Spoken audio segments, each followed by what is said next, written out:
네, 2차 시입니다. 2차 시에는 임혜중 정미 선생님께서 수학, 미술, 영어, 도덕, 음악, 기술과정 프로젝트로 사회적 거리두기라는 주제로 수업 사례를 발표해 주시겠습니다. 2차 시 강의 시작합니다. 네, 안녕하세요. 소개받은 임해중학교 교사 정미입니다. 저는 올해 프로젝트 수업을 2개를 진행했는데요. 제가 프로젝트 수업에서 중요하게 생각하는 것은 주제를 정할 때 우리 학생들과 또 우리 교사들과 공감할 수 있는 주제로 정해야지 된다는 생각을 가지고 공감이라는 단어로 오늘의 강의를 시작해 봤습니다. 헬렌 켈러 여사인데요. 헬렌 켈러 여사가 이런 얘기를 했다고 합니다. 세상은 고난으로 가득하지만 고난의 극복으로도 가득하다. 올해는 세계인들에게 매우 고난스러운 한 해입니다. 저희 교사들도 마찬가지인데요. 팬데믹 초기인 2월 말 3월 초에 젊은 선생님들에 비해서 테크놀로지에 약한 제가 원격 수업을 잘 이끌어갈 수 있을까라는 걱정을 많이 했고요. 또 상황이 장기화된다고 하면 버텨낼 수 있을까라는 걱정도 많이 했습니다. 그런데 아이러니하게도 8개월이 지난 지금 제가 다른 어느 해보다 자존감이 굉장히 높습니다. 태어나서 생전 처음 해보는 것들을 젊은 선생님들을 따라 그럭저럭 잘 해내고 있는 제가 자랑스럽기까지 한데요. 생각지도 못했던 이런 많은 것들을 할 수 있었던 것은 모두 다 동료 선생님들 덕분이라는 생각을 해봅니다. 저희가 우스갯소리로 올해는 전학공 시간을 300시간을 인정받아야지 된다라고 얘기를 하는데요. 동학년 선생님과 또 동교과 선생님들과 눈만 마주치면 저희가 협의를 합니다. 이거는 어떻게 해야지 되고 저거는 어떻게 해야지 되는지 대면으로도 협의를 하고요. 비대면으로도 협의를 합니다. 혼자서 할 수 있는 일은 작습니다. 함께 할 때 우리는 큰 일을 할 수 있습니다. 역시 헬렌 켈러 여사가 한 얘기인데요. 모두 다 공감하시리라고 생각을 합니다. 그래서 저는 지금부터 코로나 시대를 겪으면서 저희 동학년 선생님과 함께한 주제통합 프로젝트 하나와 그리고 동교과 선생님과 함께 진행한 통계 프로젝트에 대해서 말씀드리고자 합니다. 우선 주제통합 프로젝트인데요. 저는 올해 3학년을 맡고 있습니다. 학기 초에 선생님들끼리, 3학년 선생님들끼리 원격으로 수업이 진행되더라도 학생들이 자기주도적으로 학습을 진행할 수 있도록 프로젝트를 한번 해보면 어떨까, 주제를 하나 정해서 프로젝트 수업을 한번 해보자라는 의견이 모아졌습니다. 그러려면 실생활과 밀접한 주제를 해야 될 텐데요. 이때 저희가 주제를 정할 때는 고민이 할 게 없었습니다. 저희에게 가장 필요했던 주제가 바로 감염병 예방을 위한 사회적 거리두기였는데요. 저희 학교는 임해중학교는 전체 학급 수가 29개 학급입니다.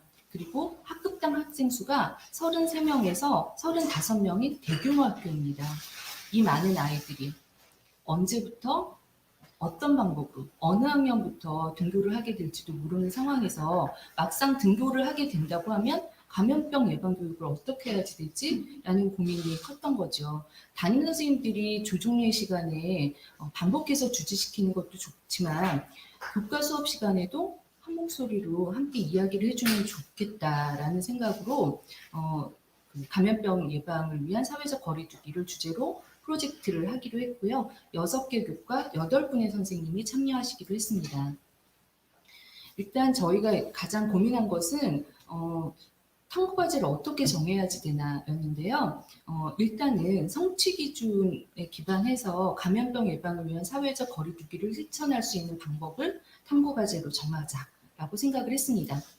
그래서 학습 목표와 탐구 질문, 그다음에 학습 결과물은 무엇으로 선정해야지 되는지, 그리고 피드백은 어떻게 주어야지 되는지 고민하는 시간을 가졌는데요. 성취 기준을 기반한 교과 역량을 기를 수 있는 주제여야지 되는 것은 당연한 것이고, 탐구 질문은 학생들에게 매력적으로 다가갈 수 있는 질문으로 만들어야 되겠다라고 고민을 했었고요. 그 다음에 교수평 일체화를 실천할 수 있는 주제인지 고민을 했었는데, 이때 저희의 가장 큰 고민이 뭐였냐면 바로 평가였습니다. 때가 때인지라 평가의 기준이 명확하지 않아서 어떻게 해야지 되는지 고민이 컸던 거죠. 근데 저희가 정성평가, 정량평가를 못 해주더라도 일단 시작을 한번 해보자라는 결정을 내렸습니다. 그래서 교육과정 성취 기준을 이렇게 분석해보는 시간도 가졌고요. 과목별로 탐구 과제를 이렇게 정해봤습니다. 이 자세한 내용은 제가 과목별로 말씀드릴 때 따로 천천히 말씀을 드리겠습니다. 우선 수학을 말씀드리겠습니다. 수학의 탐구 질문은 교실에서 사회적 거리두기를 위한 최적의 책상 배치 방법은 무엇일까였습니다. 우리 학생들이 2학년 때까지는 무리수 개념만 배웁니다. 3학년 초에 무리수를 처음 배우는데요.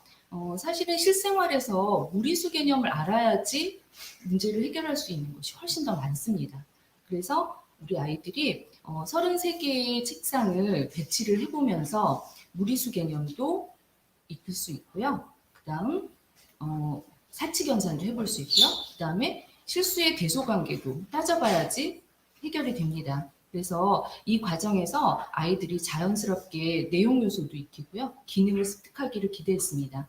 또한 33개의 책상 배열이 사회적 거리두기 기준에 맞출 수 없다는 것을 수학적으로 분석한 후에 대책을 생각해 볼 수 있도록 교수학습 과정을 계획했습니다.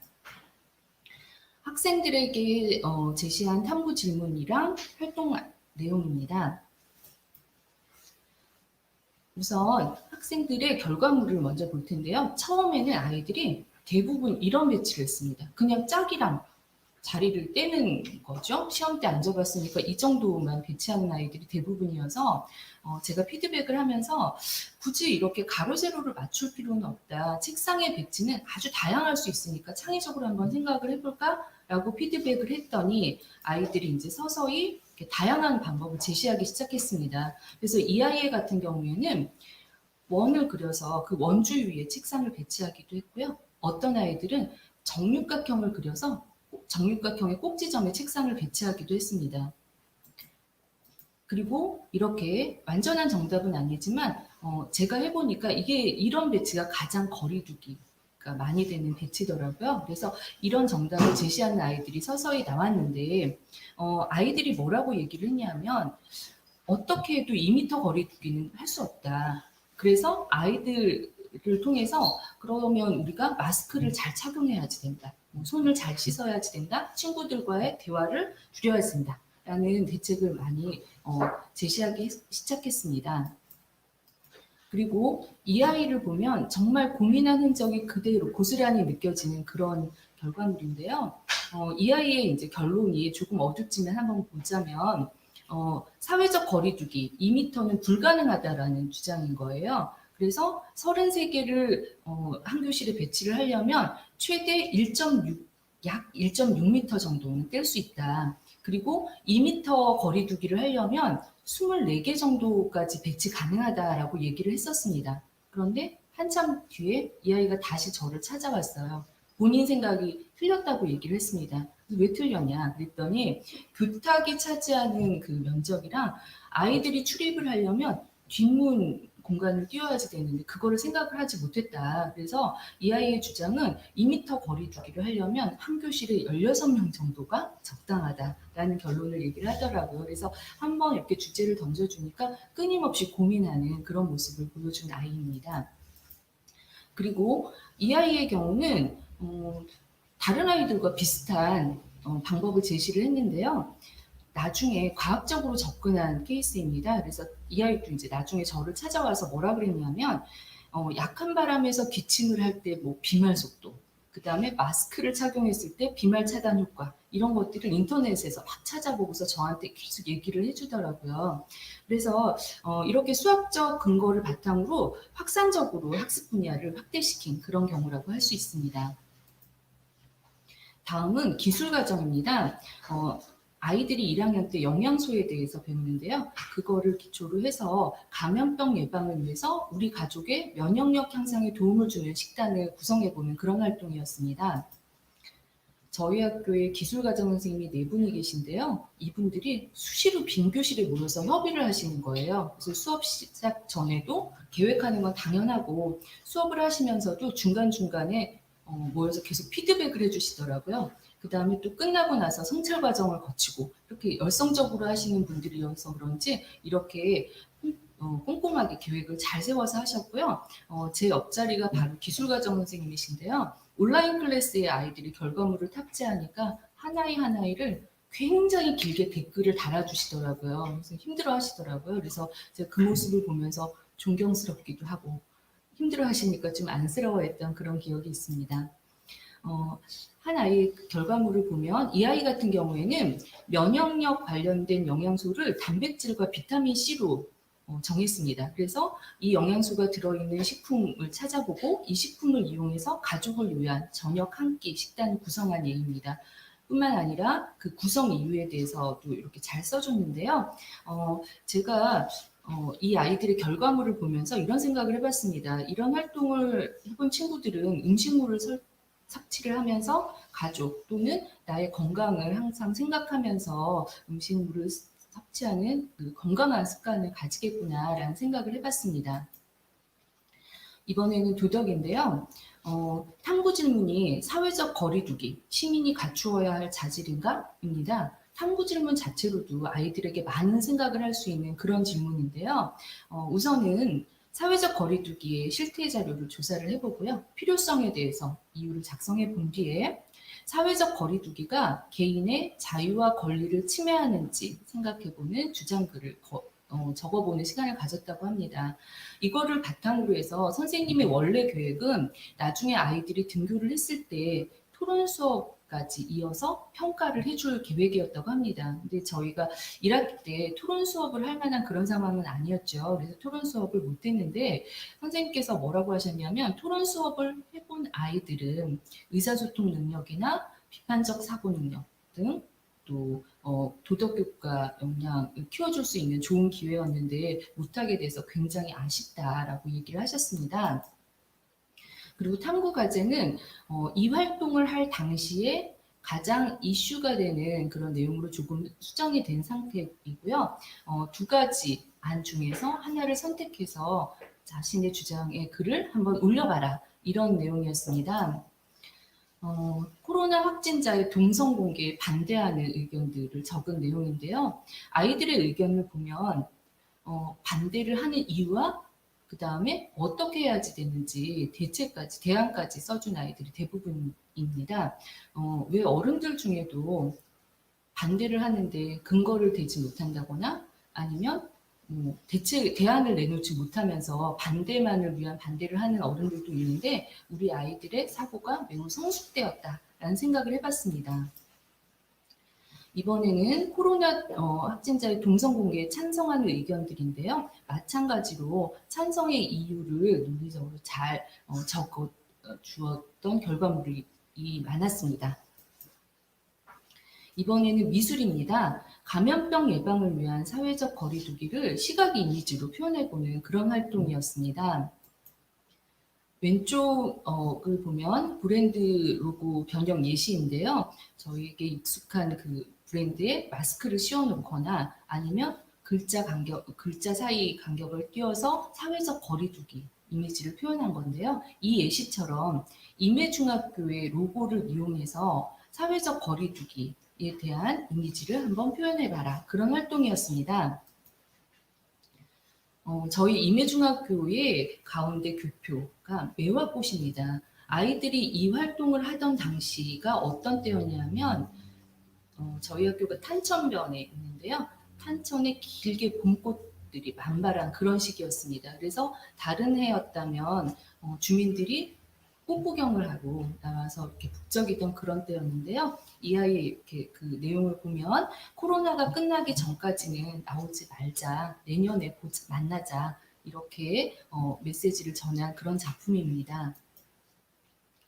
그 다음 이 작품을 보면 가운데 노트북이 그려져 있습니다. 그래서 온라인 수업을 하고 있는 학생들의 모습을 표현한 그런 작품인데요.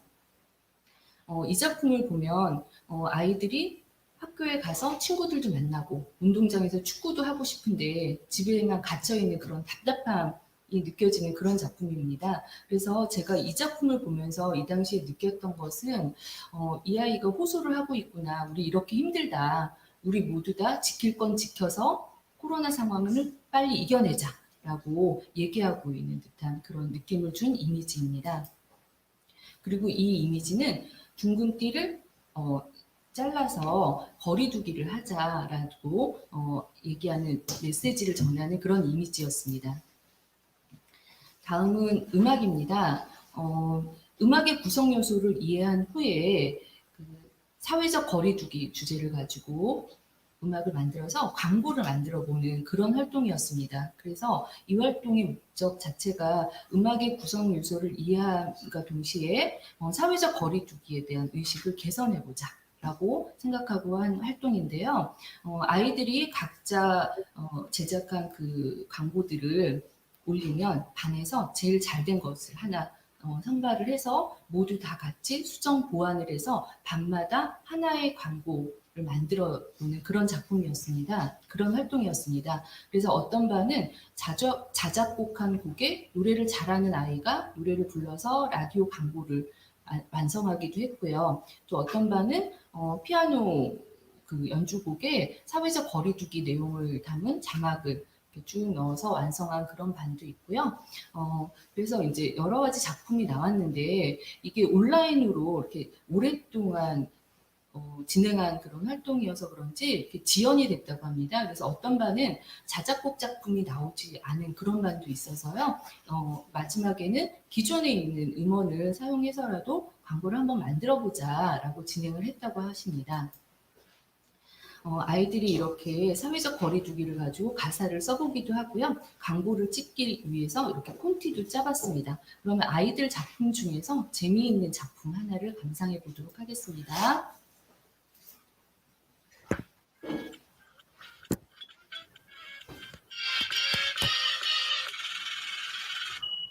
갑자기 바이러스 세상에 와 병균아 너가 왜 거기서 나와 가짜뉴스들 다 내 뒤로 나와 엄마야 이거 다 진짠 거 아냐 언빌리버블 도청서 문자와 누구든 밖으로 나가지 마요 정부가 뭐하는지 내게 물어봐 뭐야 나 카페에 있었어요 이건 좀 아닌데 어떻게 집에만 있으래 학교 다닐 때부터 나는 손발을 잘만 씻고 다녔지 친구들은 내게 말했지 이 자식 왜 이리 깔끔해 그때만 해도 난 몰랐지 이렇게 될 줄은 혼돈의 카오스 학부모님들 당연하게도 한마디만 할게요 손발만 잘 닦고 다녀도 행복할 것 같네요 그렇다고 그냥 생각 없이 놀면은 절대로 안 돼요 마스크는 좀 당연하고 사회적 거리를 두세요 땡큐.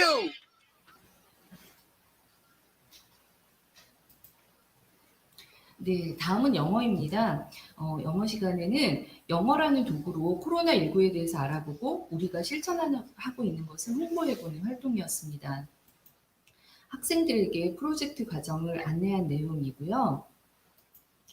이렇게 역사 속 전염병들과 코로나 바이러스를 비교해보는 시간을 가졌고요. 그 다음에 실천 가능한 예방법과 행동 수칙 마련을 위한 자료 조사도 했습니다. 이것을 기본으로 해서 아이들이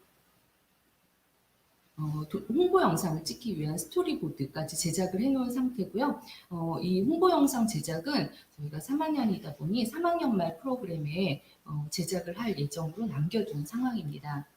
여기까지가 저희 임해중학교에서 1학기에 진행한 교과 통합 프로젝트인데요. 저희가 이 프로젝트를 끝내고 성찰의 시간을 가졌습니다. 그래서 선생님들께서 아이들 스스로 사회적 거리두기의 필요성을 얘기한 것은 좋았다.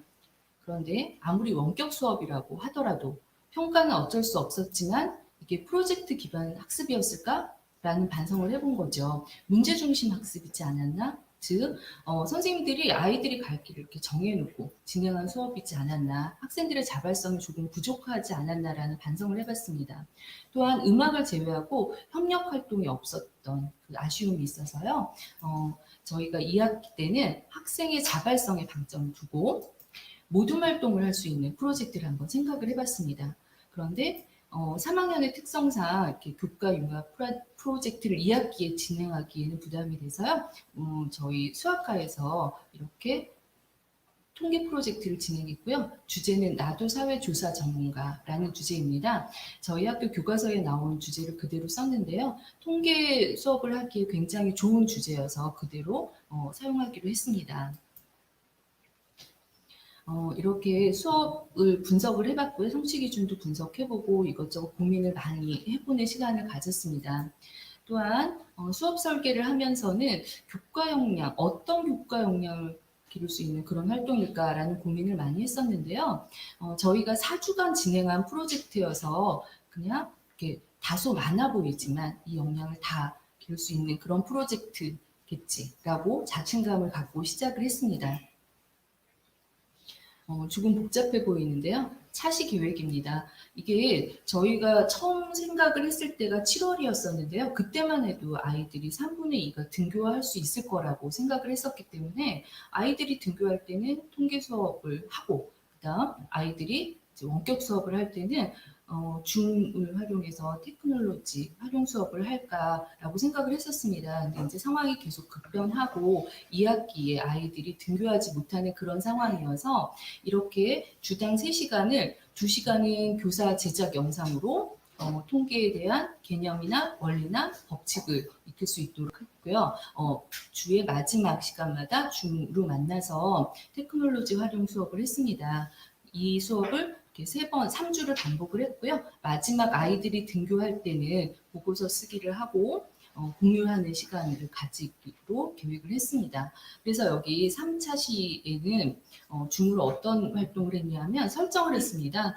두 친구가 약속을 정하는 거죠. 근데 한 친구가 조금 늦습니다. 그래서 잠깐만 기다려라고 얘기를 할 때 그 잠깐이 의미하는 것에 대한 설문조사를 하는 거죠. 너희가 생각하는 잠깐은 몇 분이야? 라고 네이버 폼을 통해서 바로 설문조사를 했습니다. 네이버 폼으로 조사를 하기 때문에 아이들이 금방 결과를 볼 수 있으니까 그 결과를 가지고 바로 엑셀에다가 대입을 해서 아이들과 함께 대표값을 구해봤습니다. 그리고 3가지 대표값 중에서 어떤 것으로 이 자료의 대표값을 정할지 토론해보는 그런 시간을 가졌습니다. 6차시라고 되어 있는 두 번째 줌 시간에는 모둠 활동을 했습니다. 그래서 아이들이 평소에 관심을 가지고 있는 주제 중에서 관련이 있을 것 같은 2가지 주제를 정해보고 너희들이 정한 주제를 누구를 대상으로 어떤 방법으로 자료를 수집할 건지 한번 생각을 해봐라 라고 모둠 활동을 할 수 있도록 시간을 줬고요. 여기 9차시라고 써있는 마지막 줌 시간에는 모둠별로 선정한 주제들을 발표를 해보라고 했습니다. 그래서 피드백을 해준 거죠.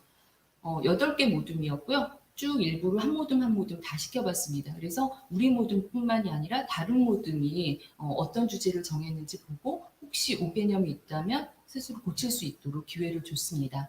그리고 이 과정 마치고 나서 바로 수집한 자료들을 이지통계라는 공학적 도구에 입력해서 통계값을 구해보는 시간까지 가졌습니다. 그리고 등교를 한 후에 아이들이 보고서를 썼고요. 그 다음에 공유 시간을 가지는 걸로 프로젝트 시간을 마쳤습니다.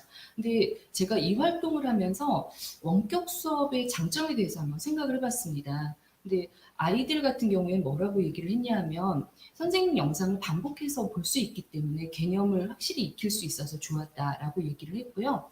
저 같은 경우에는 만약에 원격 수업이 아니었다면 테크놀로지 활용 수업을 하기가 힘듭니다. 학교에 컴퓨터실이 하나밖에 없고요. 그걸 빌려 쓰기가 좀 죄송한 그런 상황이라서 1년에 한 번 할까 말까 한 그런 상황이었는데 줌으로 하다 보니 아이들이 집에서 직접 바로 할 수 있어서 좋았다라는 생각을 해봤습니다. 이 내용은 그 프로젝트 중에서 수행 평가 과정을 어떻게 진행했는지 그 부분만 정리한 거고요. 3단계까지는 모둠 활동을 했습니다. 그리고 4단계부터는 개별 활동을 했고 4단계부터는 정량평가도 실시를 했었고요. 3단계까지는 정성평가만 해준 그런 내용입니다. 아이들의 결과물인데요. 여기 그 아이들이 다양한 주제로 발표를 해서 굉장히 재미있었는데 그래도 밤마다 빠지지 않고 나왔던 활동이 코로나 관련이었습니다. 그래서 뭐 지역의 인구와 확진자 수, 그 다음에 확진자 수와 사망자 수를 조사한 모둠이 밤마다 한두 모둠은 꼭 있더라고요. 그래서 그 첫 번째, 두 번째 사진을 보시면 어떤 내용이냐면 나라별 인구 수와 그 다음에 확진자 수를 조사를 했습니다. 그래서 이 아이가 어떻게 결론을 내렸냐면 확진자 수가 많은 것은 인구가 많아서는 아니다. 그 나라의 방역 체계나 그 다음에 그 국민의 감염병 예방을 위해서 노력하는 정도에 따라서 확진자 수가 정해지는 것 같다라고 결론을 내렸고요. 반면에 세 번째 그 자료를 보면 전혀 다른 역사 속에서 이제 그 주제를 정한 거죠. 그래서 조선시대의 왕들의 즉위 나이와 재위 기간을 조사를 했습니다. 그래서 이 활동을 통해서 아이들이 조선시대의 그 역사에 대해서 관심을 갖게 되었다라고 쓴 그런 내용입니다. 저는 이 그 통계라는 걸 배우는 이유가 이렇게 뭐 역사가 되었건, 그 다음에 사회 현상이 되었건, 자연 현상이 되었건, 다양한 분야에서 많은 자료를 수집을 해서 유용한 자료를 얻고 그것을 예측하고 활용하는 그런 그 학문이 통계라고 생각을 하는데, 그런 의미에서 아이들이 이렇게 다양한 분야에서 주제를 정하고 본인들이 해석을 했기 때문에 통계 단원의 목적에 굉장히 잘 맞는 프로젝트가 아니었나라는 그냥 작평을 해봤고요. 아이들 또한 이렇게 본인들 스스로 이렇게 정한 주제였기 때문에 굉장히 적극적으로 재미있게 참여했던 그런 프로젝트입니다. 이 결과물 하나를 말씀을 드릴 텐데, 이 아이는 굉장히 잘한 아이입니다. 경기도 도시별 면적과 인구수를 조사를 한 거죠. 그래서 이 아이가 뭐라고 얘기를 했냐면, 도시의 인구가 많으려면 면적이 넓어야지 되는 게 아니다. 사람이 주거 지역을 정하려면 교육 환경이나 뭐 교통 환경, 그 다음에 직장과의 접근성 등을 고려를 해서 주거 지역을 정한다. 그렇기 때문에 아무리 면적이 넓더라도 사람이 안 올 수 있다. 그러면 우리 지역에 주민을 많이 끌어들이려면 사람들이 원하는 시설이나 조건을 갖추어야지 된다. 그런 내용을 적은 아이입니다. 그래서 이 아이는 처음부터 이렇게 잘 적었는데요. 그렇다면 우리 아이들이 처음부터 이렇게 잘 적을까요? 그렇진 않습니다. 참 희한하게도 딱 수학 점수 받을 때까지만 써주는 거예요. 키가 크면 발 사이즈가 크다. 거기까지만 하면 만점을 받을 수 있으니까 아이들은 거기까지만 씁니다. 또 뭐 이런 경우가 있어요. 아이스크림 판매량이 늘면 물놀이 사고의 건수가 많대요. 왜 그런지가 빠져 있는 거죠. 그래서 이제 아이들에게 다시 얘기를 해줬습니다. 통계라는 게 아까 말씀드린 것처럼 통계조사라는 게 예측을 하고 정보를 얻고 활용을 해야지 되는데 대충 해석을 할 수 있지 않을까? 네가 이렇게 분석한 자료를 가지고 문제 상황에 맞게 조금 더 해석을 해줄 수 있지 않을까? 라고 얘기를 하면 아이들이 잘 써줍니다. 근데 아이들이 도대체 왜 이렇게 잘 써줄 수 있는데도 불구하고 딱 쓸 때까지, 그러니까 본인이 쓰고 싶은 데까지만 쓰고 더 이상 확산적으로 사고하지 않는 것일까요? 저는 이런 생각을 해봤습니다. 아이들이 분절적으로 공부를 해서 그런 게 아닌가. 교과를 이렇게 융합하고 통합하고 이렇게 여러 가지 다양하게 연결해서 생각해 줄 수 있어야지 되는데 수학은 수학인 거죠. 그래서 딱 수학이 되는 것까지만 쓰지 않았나 그런 생각을 해봤습니다. 그래서 저는 앞으로 아이들이 수학의 지식과 기능을 활용해서 수학 문제를 해결하는 건 당연한 거고요. 실생활 문제와 그다음에 다른 교과 문제를 창의적으로 해결할 수 있는 역량을 키워줘야지 되지 않나? 라는 생각을 해봤습니다. 그렇다면 아이들이 이렇게 확산적으로 생각할 수 있는 역량을 키워주는 수업이 무엇일까? 라는 고민을 해본 거죠. 여러 가지 방법이 있겠지만 저는 그 중에 하나가 바로 프로젝트 수업이 아닌가라고 생각을 해봤습니다. 그래서 저는 앞으로도 프로젝트 수업에 대해서 고민을 많이 하고 그 다음에 또 실천을 할 계획입니다. 저의 발표는 여기까지입니다. 감사합니다.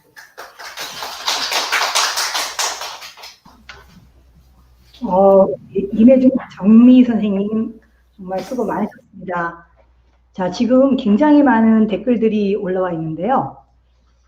질문도 몇 개 있는 것 같아요. 그래서 먼저 질문부터 조금 살펴보면요. 전지현 선생님께서 여러 과목 선생님들이 함께 융합 수업을 기획하는 것도 대단한데 성찰 후 재적용까지 어떻게 그 과정을 진행하셨는지 어려움은 없었는지 궁금합니다. 이런 질문을 달아주셨는데요. 한번 간단하게 어려움 같은 거, 또 팁 같은 거 이런 거 조금 더 말씀해 주시면 좋을 것 같습니다. 팁을 말씀드리자면 좋은 동료를 만나야지 되지 않나. 저희 학교 선생님들이 제가 이런 제안을 처음 했을 때 굉장히 이렇게 적극적으로 호응을 해주셨고요. 성취 기준에 맞춰서 참여를 못 하시는 분들이 이렇게 아쉬워하기도 했던 그런 상황인데요. 제가 생각할 때는 자발성이라고 생각을 합니다. 그래서 누군가 이렇게 한번 해봐라. 그게 아니라 저희가 서로 필요로 해서 이제 저희끼리 한번 해보자라고 생각을 했고, 아까 처음 말씀드린 것처럼 공감하는 주제로 저희가 정해서 진행을 했더니 선생님들이 적극적으로 이렇게 참여를 해주셨고, 그리고 잘 진행을 해주셨고 그랬습니다.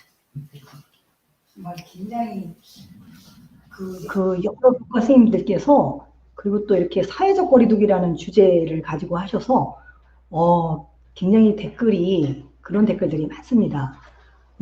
체링 구스 선생님께서 6개 과목이 코로나 상황에서 프로젝트를 한다는 게 쉽지 않은 일인데 엄청난 도전이었겠습니다. 이렇게 또 댓글도 달아주셨고요. 유지원 선생님께서는 감염병 예방, 실질적인 고민을 아이들과 함께 하는 것도 중요하지만 뜻을 함께 하시는 선생님들이 계셔서 더 멋집니다. 이렇게 응원의 글 또 넣어주셨네요. 이경숙 선생님께서는 수학부터 각 교과별 탐구 질문들이 교과적 배움을 기본으로 다양한 삶의 영역들을 담아내고 있군요. 배움 중심 수업의 핵심을 관통하는 것 같습니다. 이렇게 또 정민 선생님 수업에 대해서 굉장히 좋은 댓글을 달아주셨고, 또 코로나 시대의 강지명 선생님께서는 코로나 시대에 정말 멋지게 상황을 극복하고 계시네요. 부러우면서 같이 화이팅입니다. 이렇게 댓글을 달아주셨어요. 그리고 HSJ 선생님이 사회적 거리두기 한 교표가 인상적이에요. 그랬는데 의미가 교표? 저희 미술교과에서 아까 말씀드린 것처럼 교표를 가지고 이제 사회적 거리두기 이미지를 한번 만들어 보자, 그런 활동에 대해서 말씀을 하시는 것 같고요. 아이들이 굉장히 재미있어 했고, 그리고 저는 그 작품들을 보면서 지금은 이제 시간이 지나서 그냥 조금 덤덤한데요. 그때는 저희가 굉장히 모두 다 이렇게 좀 긴장하고 좀 슬퍼하고 그러던 시기여서 그 작품 하나하나를 보면서 정말 눈물을 흘린 건 너무 가했고 뭉클한 그런 느낌이 들었습니다. 그래서 아이들이 이렇게 우리에게, 어른들에게 경고라고 하기에는 그렇고 제발 좀 잘 지켜주세요, 이렇게 호소하는 듯한 그런 느낌을 받았습니다. 그래서 저는 미술이랑 조금 거리가 먼 수학교과이지만 이런 이미지를 보고도 하나의 이미지를 가지고 많은 걸 느낄 수 있구나라는 그런 생각을 해봤었습니다. 박희인 선생님께서는 계획하여 진행하셨기에 교육적 효과가 컸을 거라고 생각합니다. 멋지세요. 이렇게 응원의 메시지 감사합니다. 또 이제 홍정선 선생님께서는 학교 상황에 의해 성찰로 끝나는 경우가 많은데 재적용을 하시는 부분에서 꿀팁 얻었습니다. 이렇게 또 응원해 주셨어요. 그리고 고성현 선생님께서는 여러 탐구 주제들을 통해서 사회적 거리두기에 대해 아이들의 삶에서 묻어나는 진정한 배움이 일어날 수 있었다고 생각되네요. 여러 선생님들의 협력과 소통도 멋지십니다. 이렇게 댓글을 넣어주셨습니다. 자, 지금 임혜중 정미 선생님께서 그 수학, 미술, 영어, 도덕, 음악, 기술과정 프로젝트로 사회적 거리두기라는 주제로 수업 사례를 발표해 주셨습니다. 코로나19 상황에서도 여러 교과를 융합하여 프로젝트를 진행하신 점도 대단하신데 이 원격 수업 또 블렌디드 수업을 적절하게 잘 활용해서 코로나와 관련한 여러 상황들을 또 여러 교과에서 융합해서 이 시기에 적절한 배움 중심 수업을 보여주셨습니다. 학생 입장에서 자기주도적인 주제 정하기로 이 배움이 일어날 수 있도록 하고 또 삶과 연결하시려고 노력하신 점이 여기저기 보입니다. 감사합니다. 네. 네. 자, 잠시 휴식을 갖고 7시 50분에 본격적으로 3차 시에는 한민고 홍정선 선생님께서 음악 프로젝트로 음악으로 토론이라는 주제로 수업 사례를 발표해 주십니다. 잠시 기다리시겠습니다.